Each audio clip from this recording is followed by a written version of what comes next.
are these people? Some call them Russians. Yet if we were to travel through the Soviet Union, we would meet many people of different races and languages who are not Russian at all. For instance, Laks in the Caucasus, Avars in Dagestan, Turco-Tatars in Azerbaijan, Hepsurs in Georgia, Buryat Mongolians on the borders of China, Uzbeks in Central Asia, Finno-Ugrians in Karelia, Tatars in the Crimea, and Ukrainians living near the Black Sea. Greatest in number are the Russians themselves. Let's see where these people live. The Soviet Union is the world's largest country. It covers 1/6 of the Earth's land area, part Europe, part Asia, and stretches all the way from the Baltic Sea to the Sea of Japan. The Soviet Union is about 3 times larger than the United States and contains about 1/3 again as many people. Now let's look for a moment at those people who live along the borders of the Soviet Union. Beginning with the cold regions of the Arctic Ocean, the northernmost neighbors are the Finns. To the west are the various nations of Europe. To the south, the Turks, the peoples of Iran and Afghanistan, and the peoples of China. But in the far northeast, where Siberia juts outward to the Bering Straits, we, the people of the United States, are neighbors.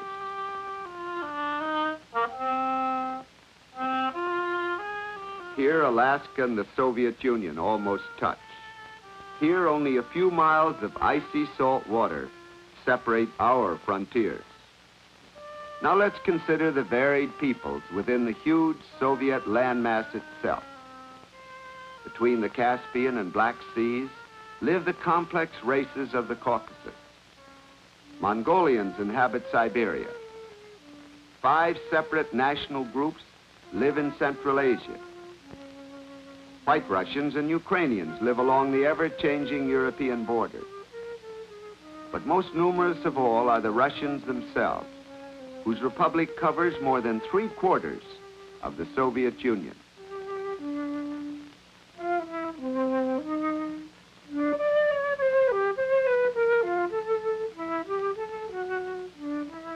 Moscow, the ancient seat of government for the Tsars, is the capital of the 16 federated republics within the USSR.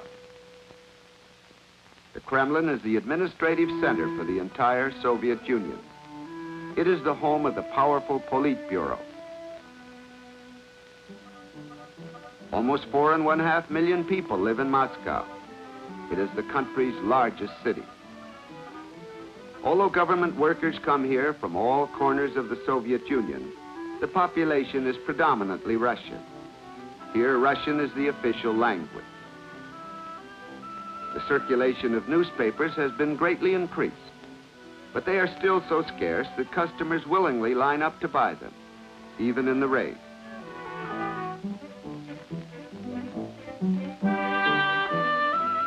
Like most other capital cities, Moscow is a cultural center. But under the communist system, all schools and theaters, churches and museums are closely supervised so as to meet with government approval. Students come from all parts of the Soviet Union to attend the Institute of Mechanics and Technology. These are rare pre-war pictures of an international writers' conference held in Moscow. Today, cultural and scientific exchange with the free world is virtually cut off. The chief speaker was Suleiman, poet laureate of Uzbekistan. These are among the last pictures of the famous author, Maxim Gorky.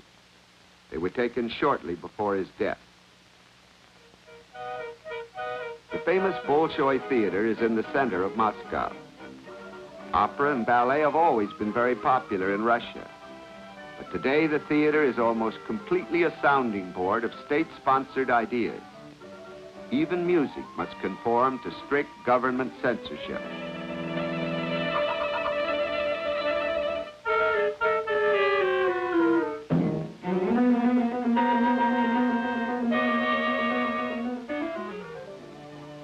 great Jewish theater in Moscow was one of the best in the Soviet Union. Here its greatest artist, Mikhail, now dead, makes up for the role of Shakespeare's King Lear, to be given in the Yiddish language. The Jewish theater has since been closed.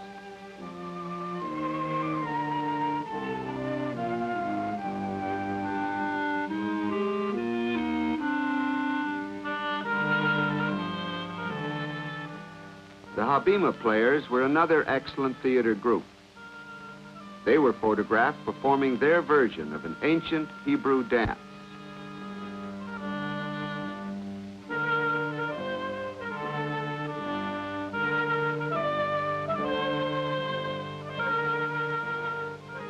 One Moscow museum is dedicated to the memory of Count Leo Tolstoy, author of War and Peace.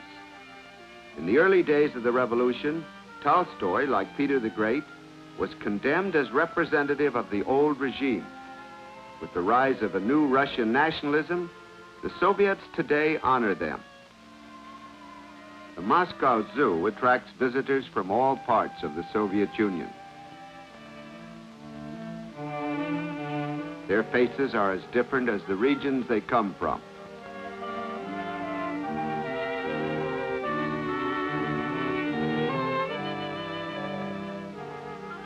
This is a court of justice in Moscow. Here there is no trial by jury as we know it.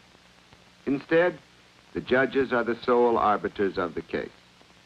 This happens to be a minor offense. The most serious of all offenses are called crimes against the state and are handled by the secret police. Criticism of party leaders, breakdowns in production, and suspicious friendships with foreigners are sometimes punishable by exile or death.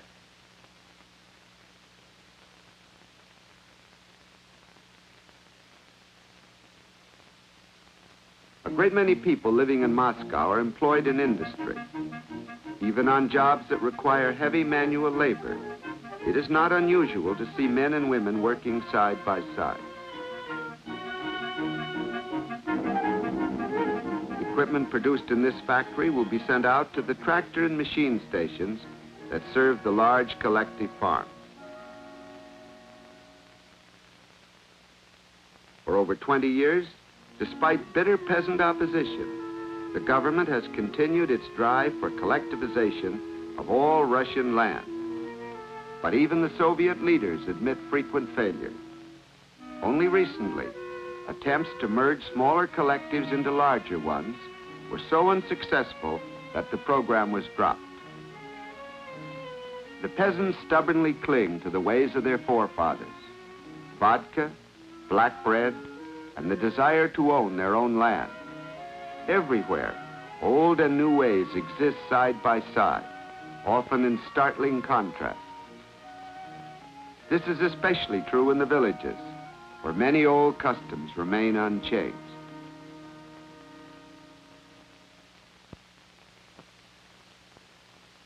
Leningrad is the second largest city in the Soviet Union.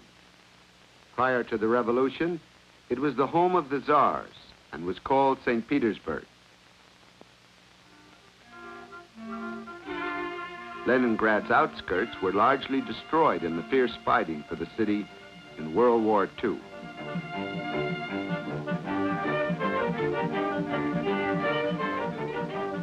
The population of Leningrad is mostly Russian, but on the streets, one sees non-Russians from the surrounding northern regions, Estonians, Lets, and Lithuanians, whose countries have been conquered and absorbed by the expanding Soviet Union.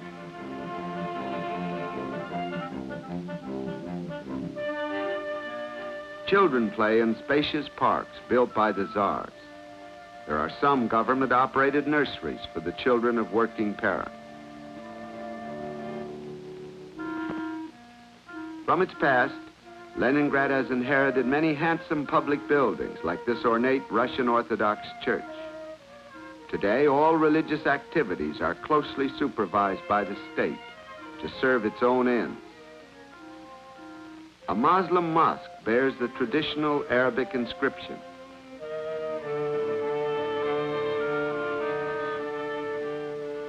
These are pictures of an international physiological congress that was held in Leningrad before the war. To an increasing degree, Soviet scientists are required to conduct their investigations along prescribed lines. They are seldom allowed to meet and freely exchange ideas with scientists in the outside world. The great Russian physiologist, the late Professor Pavlov, speaks.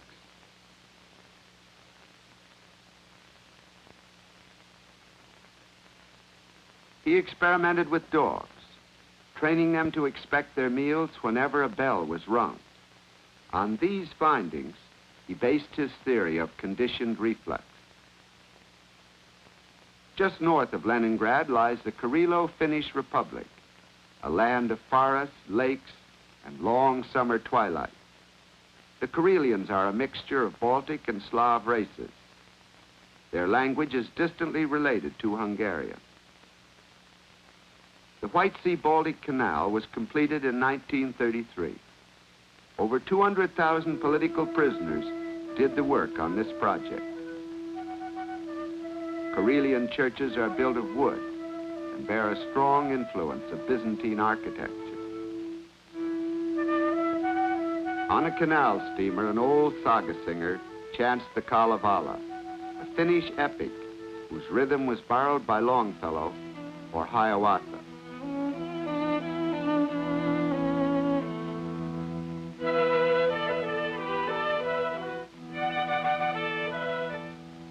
Lumber is the chief product of this region. Woodsmen return to their village after a long day's work.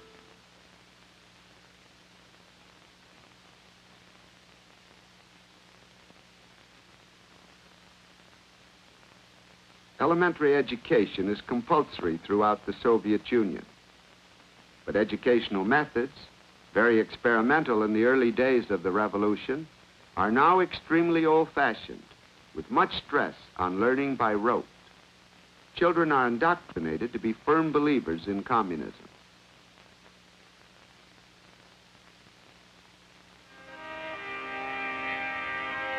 Ukraine lies in European Russia, north of the Black Sea. It is a flat, fertile farmland, producing much of the wheat that feeds the Russian people. It is similar to our own wheat-raising states in size, climate, and productivity. The inhabitants are largely Ukrainians, a Slavic race who have long desired independence. In the early days of the German invasion, many Ukrainians fought against the Soviets. Kiev is the capital of the Ukraine. It is located on a picturesque hill, sloping down to the Dnieper River. Much of what we see here was destroyed by the Germans in the war. The ancient Lavra Monastery rises high above the city.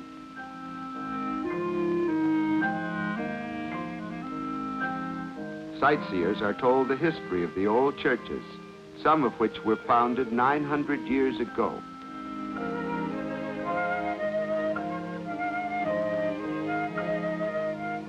Some open markets still exist, where peasants can sell the excess produce grown in their private garden plots. Children's books reads this sign in Ukrainian. The Ukrainian textbook for learning English. At the next window, children watch moving illustrations of fairy tales.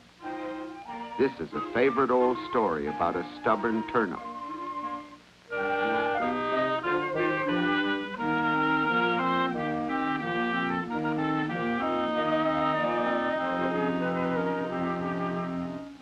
A Ukrainian countrywoman sells water lilies to school children.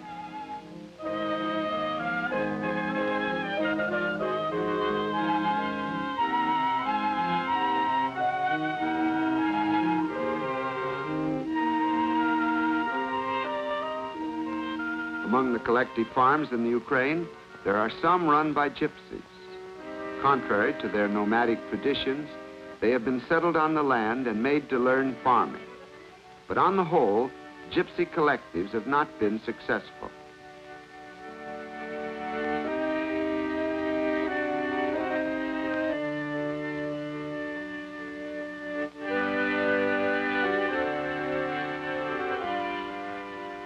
Surrounding the Donetsk Basin is a huge industrial center. American engineers helped to build the great dam at Dnieperstroy 20-odd years ago.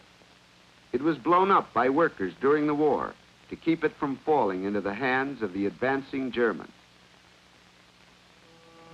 Today, the dam is once more back in operation.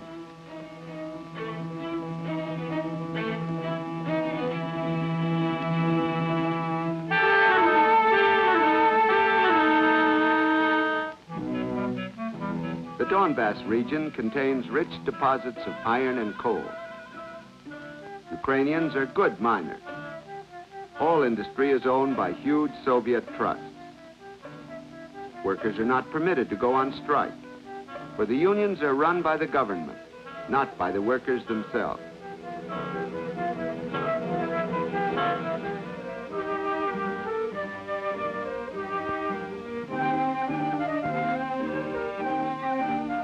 Rostov on the River Don is in the center of the Cossack country. It is an excellent example of a modern southern city of the Soviet Union. The population here is Russian rather than Ukrainian.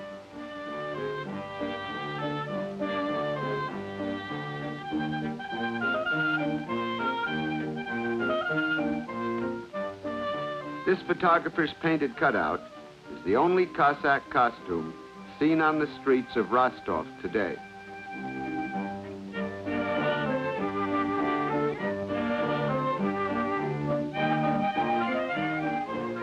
And here's a Rostov interpretation of a refreshing pause, a glass of cool beer.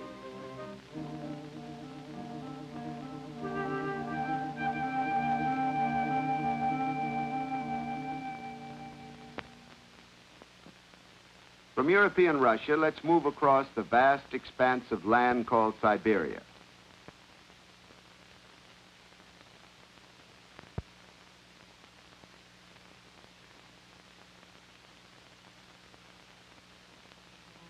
Taiga, tundra, fertile land and desert are inhabited by a wide variety of tribes and peoples. Siberia was first settled by Russians in the 16th century.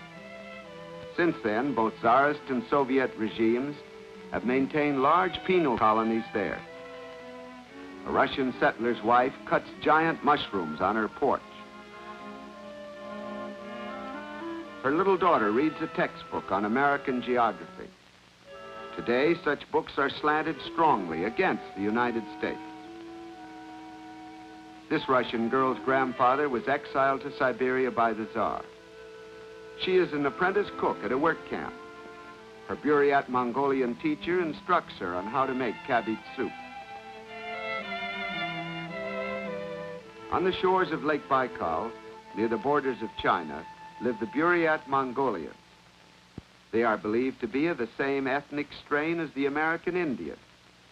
One theory holds that in the distant past, tribes from Siberia migrated to North America by way of the Bering Straits.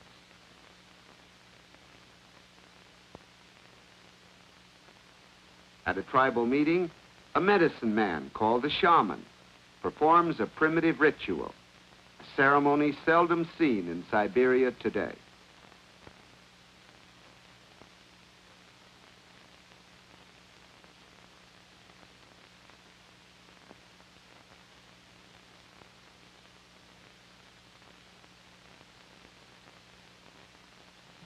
Buddhism is another religion of the Buryat Mongolians.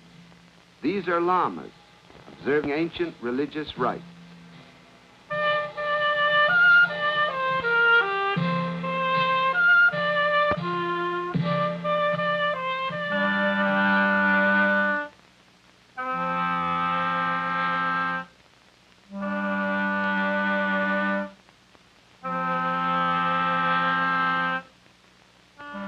Four lamas turned the prayer wheel for almost the last time.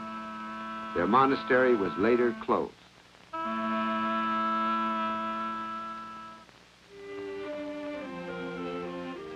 A Buryat woman mends clothing on a sewing machine produced in the United States. They are a simple people, delighted with any modern mechanical device. such as an American cream separator, which even a child can operate.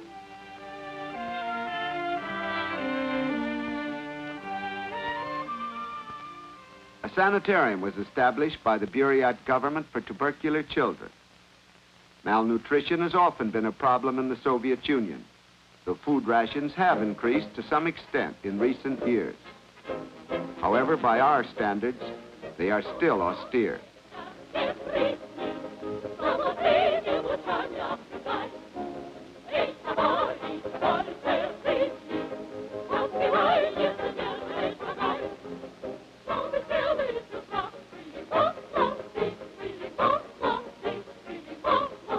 Buryat Mongolians, not long ago a nomadic people, now raise wheat and oats especially developed for the short Siberian summers. Despite the government's long efforts to modernize farming, there are still some regions where machinery and methods remain quite primitive.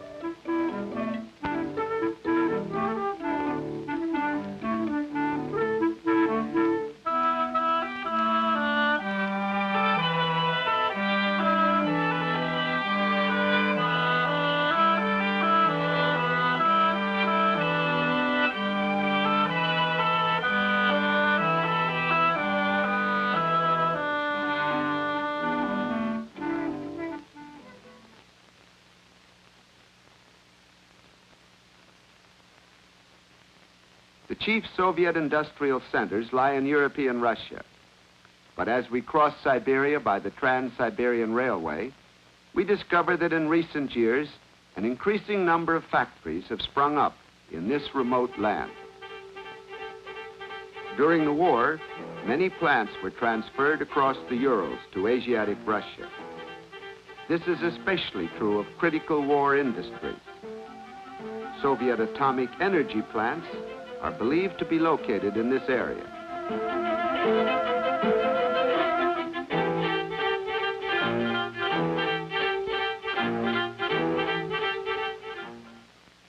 Now let's turn to the Central Asiatic republics in the southernmost part of the Soviet Union.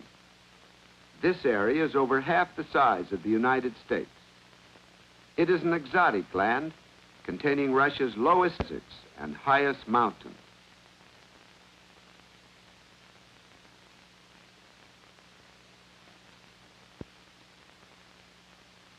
Looking more closely, we find two desert lakes, Lake Aral and Lake Balkhash.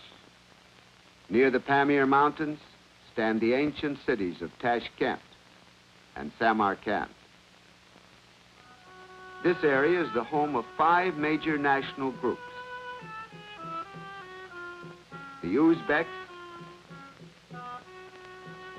the Kyrgyz,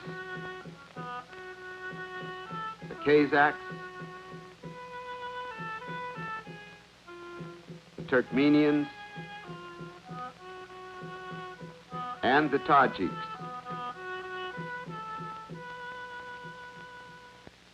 On the Caspian shore, a mixed group is boarding a crowded ship.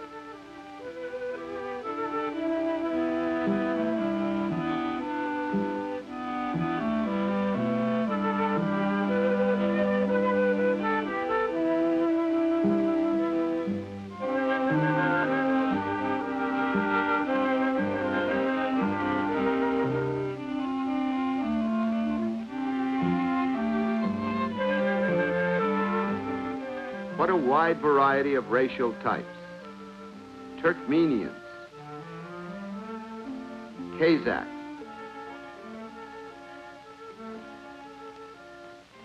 Kalmuks,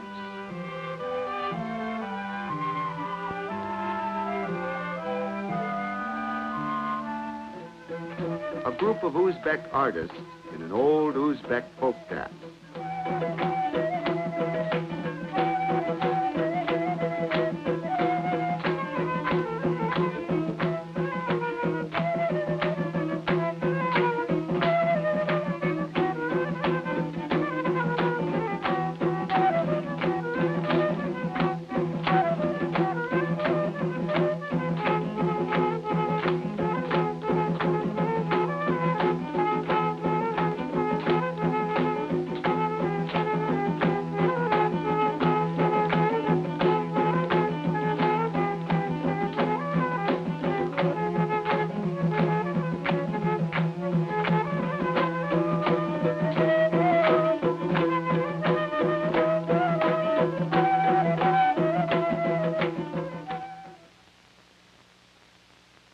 On the strip of land between the Caspian and Black Seas live the many peoples of the Trans-Caucasus.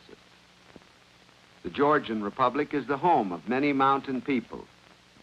The capital is Tiflis, or Tbilisi in Georgian. Its streets reflect the influence of both the Orient and Occident. The majority of people are Georgians and speak their own ancient Georgian language.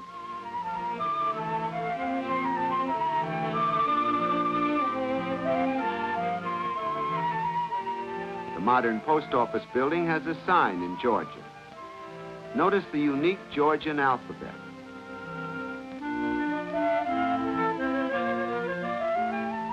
Signs on stores are in two languages, Georgian on the left, Russian on the right.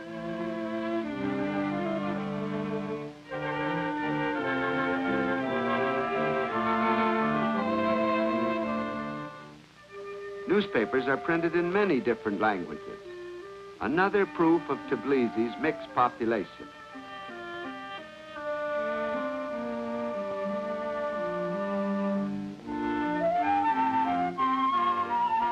Bookstores sell more books in Georgian than in Russian.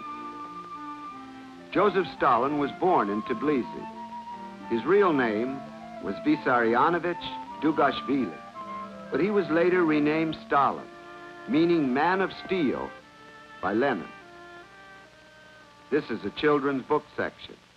All books today are published by the government, and a large portion of them are written to extol Soviet leaders and Soviet policy. Even the classics are carefully chosen, so their views do not run counter to communist doctrine.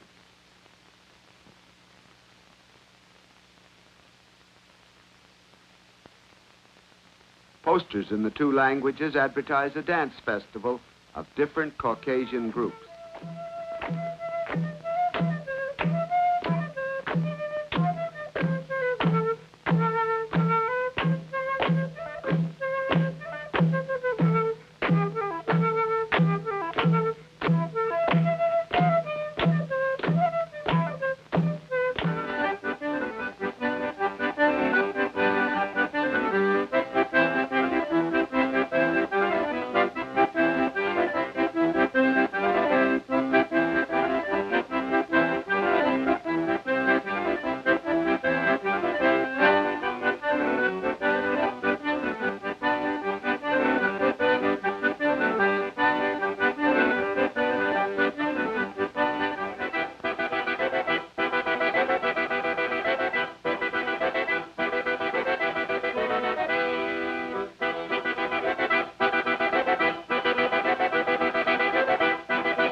In the Caucasus Mountains of Georgia live the Hefsurs.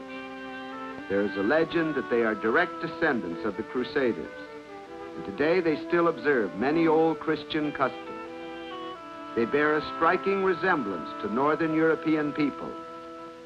The costumes they wear have many elements of the medieval Crusaders' dress.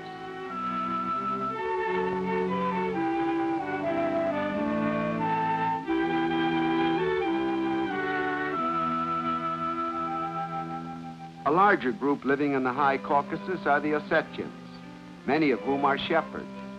They can be recognized by their unusual hats and tent-like capes.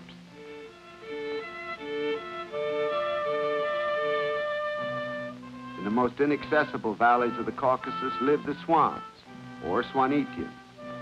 Their stone towers of blood revenge date back to the days of fierce inter-village war.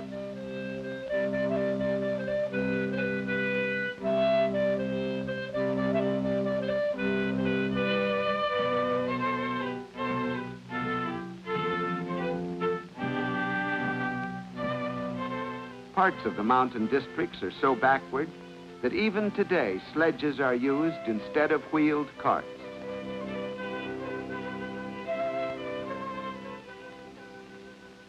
The Armenian Republic borders on Turkey. The Armenians have been one of the most persecuted peoples in the world. The capital is Yerevan. Mount Ararat is in the distance. Mosques still remain from the time when the Muslim Turks ruled here.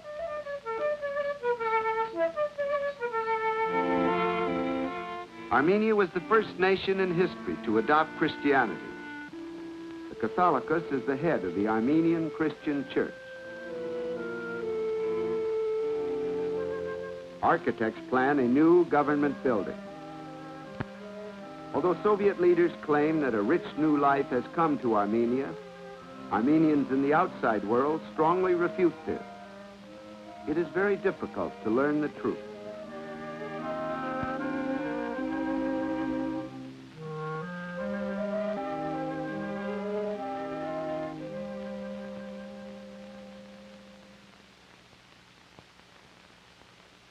The Azerbaijan Republic is on the Caspian Sea. The people are Turco-Tatars.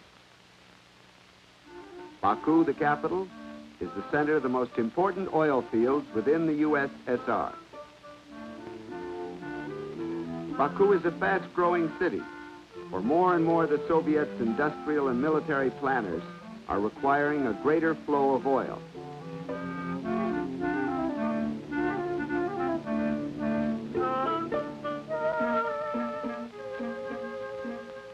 Turco-Tatars still observe their afternoon siesta in sidewalk cafes. A day nursery was established for children whose parents work in the oil industry.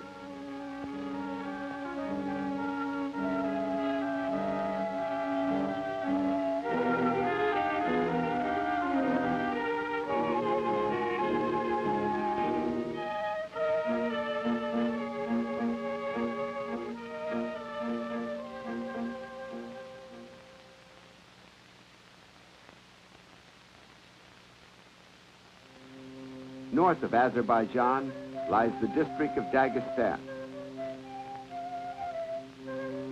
Villages are built on impregnable peaks like this one.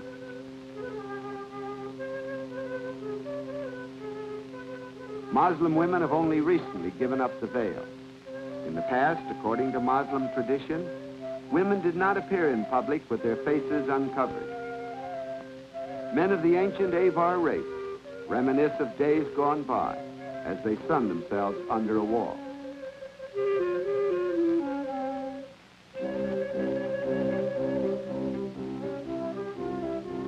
The making of fine copper utensils is an art passed down through families, as in the weaving of these world-famous Dagestan rugs. At the government-supervised reading room, newspapers, books, and political pamphlets are available in the Avar language, for which a special Latin alphabet was devised.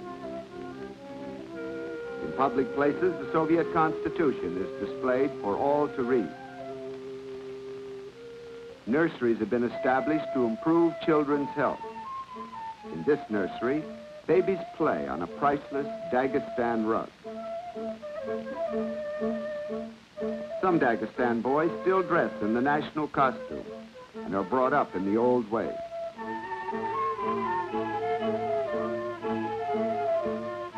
In an obscure village, boys play volleyball, a game introduced many years ago by the American YMCA. Slowly, electricity is being carried to the more remote villages. The mountains are full of swift streams, ideal for power stations, but the shortage of machinery and trained personnel has kept the electrification program limited. There are still villages that have never seen an electric light. Soviet schoolboys are just as eager as American youngsters to learn about modern science. They look forward to the time when every village will have electricity. Throughout the entire nation, the military plays an important role in the life of the people. Each year, hundreds of thousands of young men are taken into the huge standing army. For even with the end of the war, the Soviet leaders continue to increase their armed might and extend their influence over great areas of the world. In their moment of victory, the peoples of the Soviet Union had reason to hope for a peaceful, more prosperous future. But today, isolated by a curtain of secrecy, they remain completely dominated by the men in the Kremlin. Where these rulers will lead them, only the future can tell.